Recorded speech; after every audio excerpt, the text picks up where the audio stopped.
constituye un hito en la historia del sector pesquero en el Perú. En los últimos años, el debate sobre la sostenibilidad de la pesca es un tema recurrente y lo es también la transparencia y la mejora de los marcos normativos. Por eso es que desde el año 2016, con el objetivo de contribuir a la mejora de los procesos de gestión en la pesquería de la anchoveta, que es la más importante pesquería del Perú, el Ministerio de la Producción, el Instituto del Mar del Perú, IMARPE, la Sociedad Nacional de Pesquería y la Universidad de Washington acordaron justamente desarrollar un proyecto para identificar las mejores estrategias de manejo para esta especie y así asegurar su sostenibilidad, además de lograr mayores beneficios sociales y económicos para el país. Este proyecto ha contado con el liderazgo del reconocido ecólogo pesquero, el doctor Hilborn, que hoy nos acompaña. Muchísimas gracias por todo el esfuerzo y el apoyo que hemos recibido. El apoyo además que ha contado justamente con un equipo técnico que además estuvo conformado por especialistas del IMARPE, de Produce y de la Sociedad Nacional de Pesquería. Este grupo de profesionales, liderado por el doctor Hilborn, ha desarrollado enfoques para la evaluación de las estrategias de manejo de la anchoveta, lo que permitirá seleccionar los mejores métodos que conduzcan al mejor desempeño en aspectos tales como la medición de la biomasa, la gestión de la pesquería y la medición del desempeño social y económico de la actividad. Este proyecto, cuyos resultados hoy vamos a conocer, puede significar el inicio de la implementación de las mejoras concretas para incrementar la confianza y precisión en la gestión que apunta justamente a garantizar la sostenibilidad de la anchoveta peruana. Finalmente, quiero resaltar la motivación de la Sociedad Nacional de Pesquería para promover iniciativas como la que hoy presentamos, que es la de contribuir a esfuerzos que contribuyen a la sostenibilidad de los ecosistemas marinos, así como también al bienestar socioeconómico del país. Culmino mi intervención agradeciendo sinceramente a todos aquellos que han contribuido con el éxito del proyecto, que en realidad ha sido el éxito de una serie de profesionales y personas que han trabajado desinteresadamente para justamente lograr este proyecto que hoy se va a presentar. Es el trabajo de muchísimas personas muy comprometidas con el desarrollo del sector pesquero, que al final es el desarrollo también del Perú. Y especialmente un agradecimiento al doctor Hilborn, que ha dedicado lo mejor de su reconocida experiencia y capacidad para lograr el éxito de este proyecto. Muchísimas gracias y en realidad gracias a todo el equipo.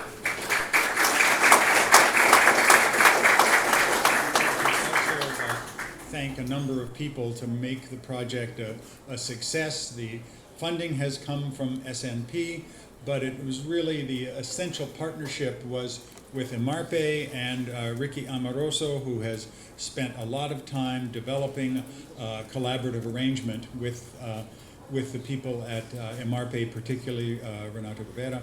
I want to just also emphasize that management strategy evaluation and developing sustainable fisheries is a process. It's an ongoing process.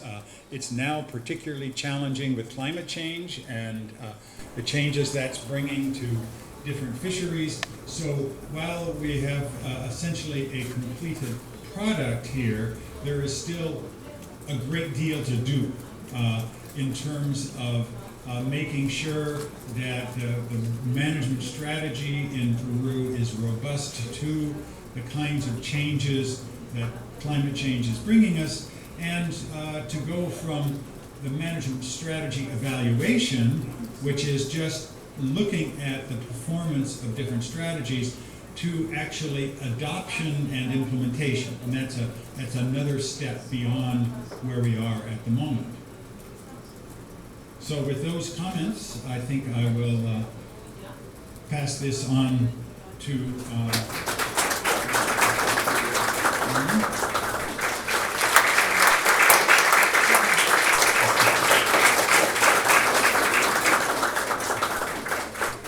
It's particularly enjoyable to be in Peru. I first came to Peru 50 years ago in my first year after graduating from university, and I was working for a museum, and we traveled all over western Peru, collecting birds and mammals and reptiles.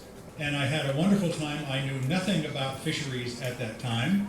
1969 was a particularly important year for the Peruvian anchoveta fishery, and it was only later that I learned about fisheries and Peru. So, and of course, one of the main reasons I enjoy being in Peru is the wonderful food.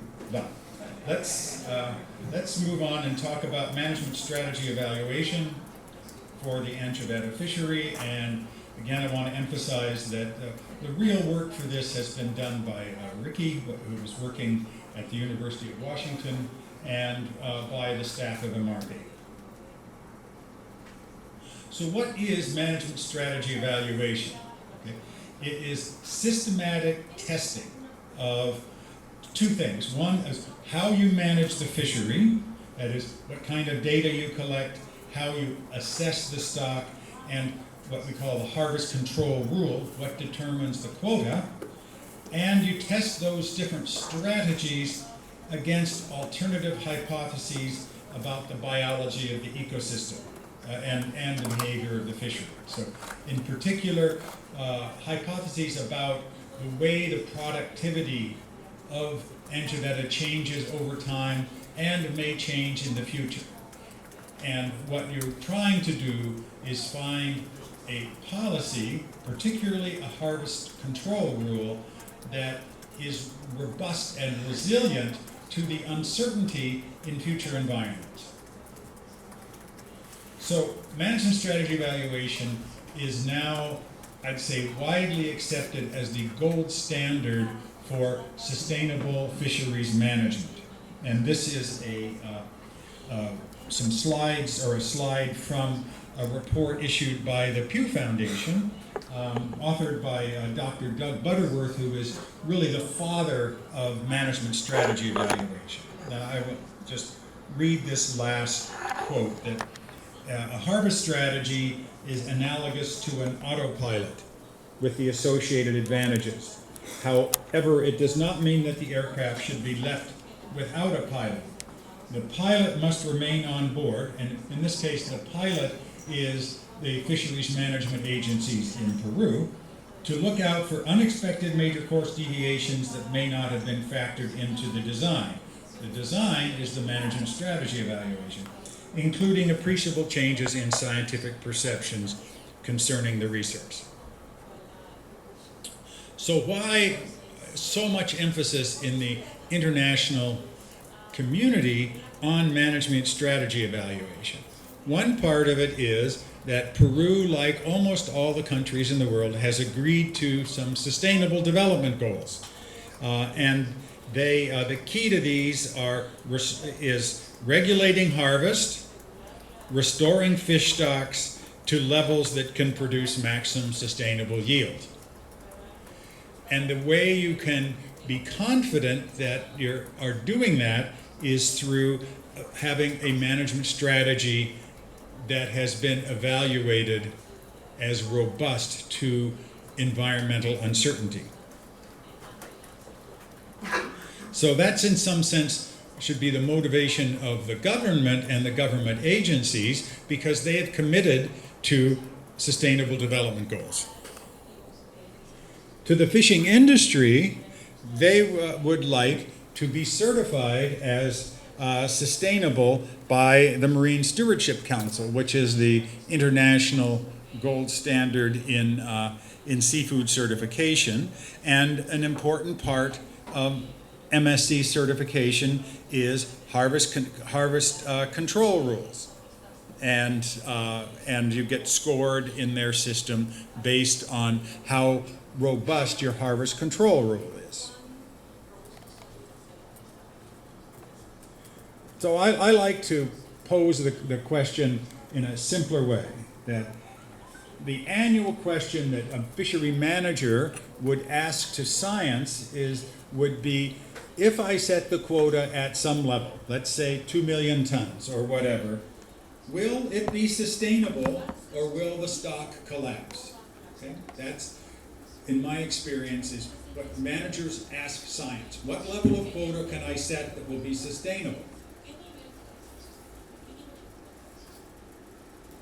But the appropriate answer for a scientist is, well, it depends mostly on what you do next year.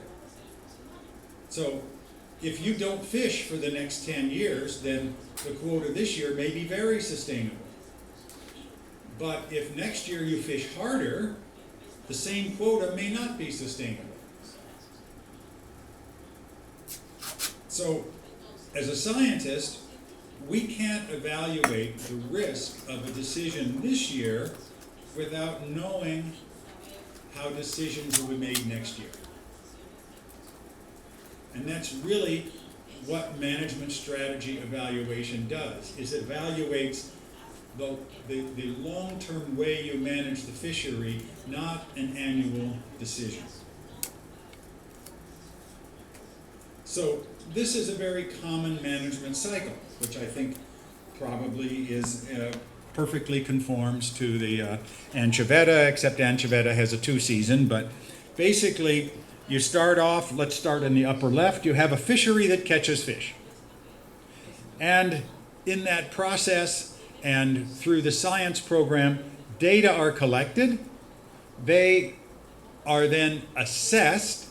Now the Peruvian anchoveta system is reasonably simple in global sense because it's basically data-driven rather than assessment-driven. Okay, although there's some analysis, and then that assessment leads to a management decision, and you go through this process every year. From the point of view for the fishing industry, this can be a problem because the management agency or the science agency can easily change its interpretation of the data or to change the models. Now, I don't think that's really been an issue in Peru, but it's very common that a new analyst comes in and changes an assumption in the modeling about natural mortality, and all of a sudden a stock may go from being in good shape to being in bad shape, and it leads to a major recommendation of quota cut. But most importantly, there's no rules about how quotas will be set, and therefore there's no transparency or understanding of what will happen. Now, that again, Peru has made a lot of progress at having something like a harvest control rule, but it is definitely not written down, formally adopted. And then there's also no rules about what model assumptions will be used in implementing the harvest strategy, and thus no transparency of exactly what the quota will end up being.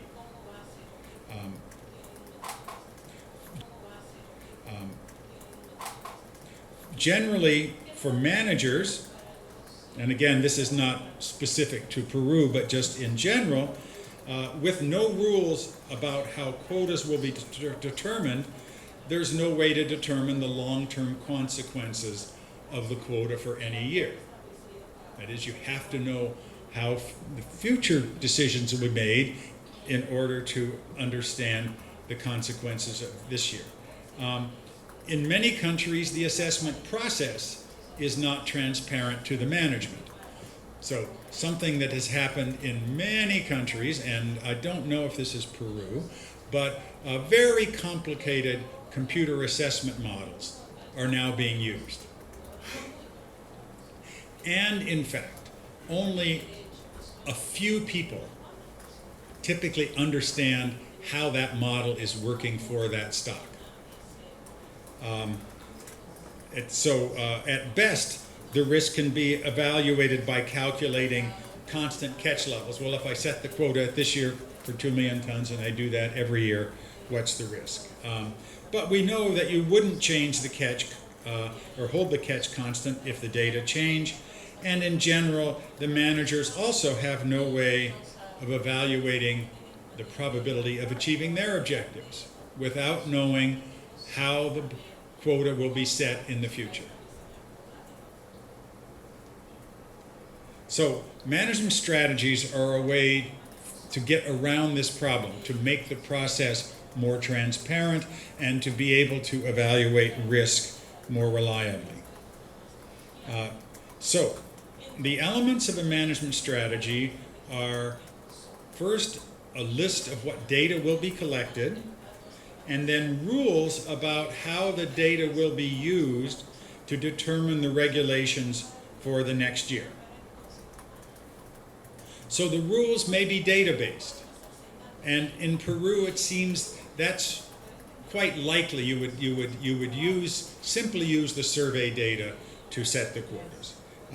But for instance, in other fisheries, if the catch per unit of effort is going up, then you can raise the catch, or if the CPU is going down, you lower the catch. So I was involved in development of management strategy for the rock lobster fisheries of New Zealand, and that is basically a very simple rule.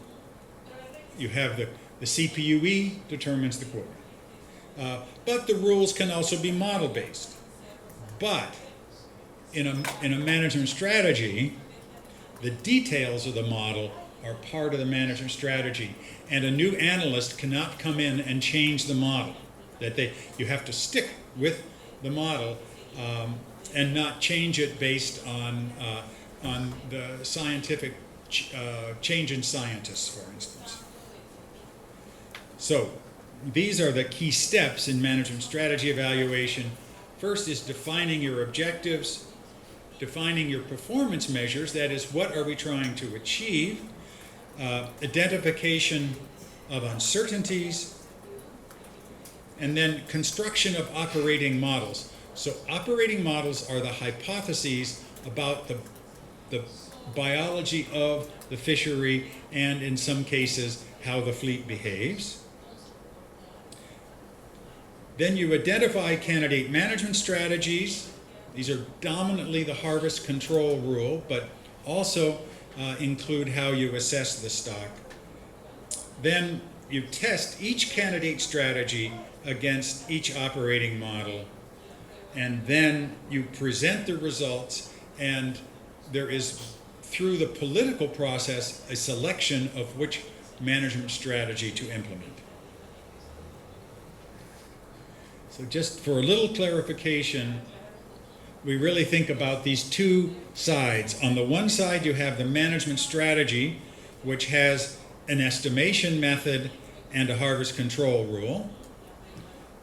So in the case of the analysis that we've done, it's really survey driven. So the harvest control rule is the dominant element in the management strategy.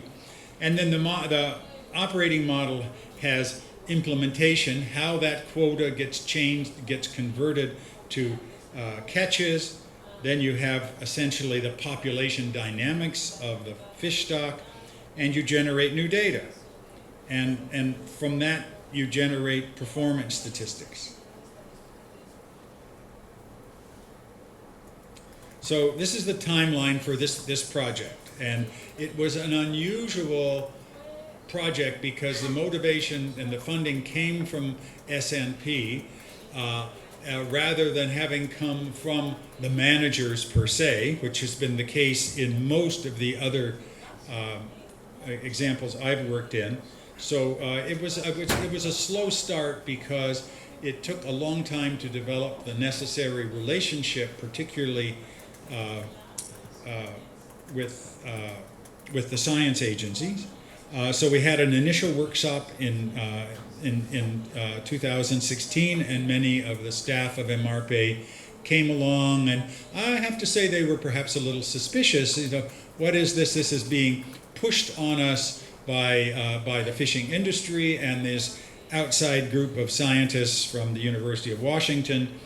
But over the years, and particularly thanks to Ricky spending a lot of time in Peru working with MRP, we started to work our way through that checklist. So we held a second workshop in January of 2018 with some initial presentation of outline, and now here we are roughly 2 years later with a sort of completed management strategy evaluation. But again, I want to emphasize this is a process. So just talk briefly about the kinds of harvest strategies we tested. They were primarily combinations of different target harvest rates and minimum stock size thresholds. So you might, for instance, have a 30% harvest rate, but there would be no fishery if the stock was below 4 million tons. That's the kind of harvest strategies we've been looking at. The operating models consist of different assumptions about the productivity of the anchoveta resource and different regimes of productivity. That is, how frequently do they switch between a productive system like it was before in the 1950s and 60s to a low productivity regime like it was for another 30 years after that, and then back to a more productive regime.